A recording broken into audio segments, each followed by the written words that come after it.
તો કાનાબારના નિવેદન પર સાંસદ દિનેશ મકવાણાએ આપી પ્રતિક્રિયા। 60 વર્ષવાળો નિયમ 5 વર્ષ પહેલાનો છે। પાર્ટીના જે કાર્યકરને તક મળે તેને જીતાડીએ છીએ તેવું દિનેશ મકવાણાએ કહ્યું।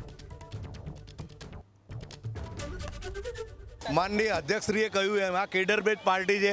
અન્ય પાર્ટીઓ કરતાં આ પાર્ટી અલગ છે।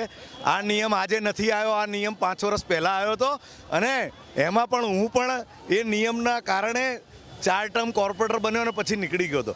ત્યારે અમને પાર્ટીના કાર્યકર્તા તરીકે કહેવામાં આવ્યું હતું, ત્યારે અમે કહ્યું હતું કે CR પાટીલ સાહેબ આ નિર્ણયને અમે વધાવી લઈએ છીએ।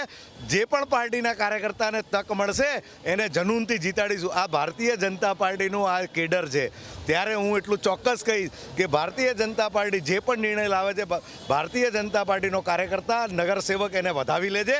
અને આજે મને વિશ્વાસ છે કે 192 જે ભારતીય જનતા પાર્ટીનું કમળ આ શહેરની અંદર ખીલવાનું છે। નરેન્દ્રભાઈના નેતૃત્વમાં, ભૂપેન્દ્રભાઈના નેતૃત્વમાં મોટી લીડથી આજે ખોખરા વોર્ડ જીતશે અને એવી લીડથી આખા શહેરની અંદર 192 ઉમેદવાર જીતશે।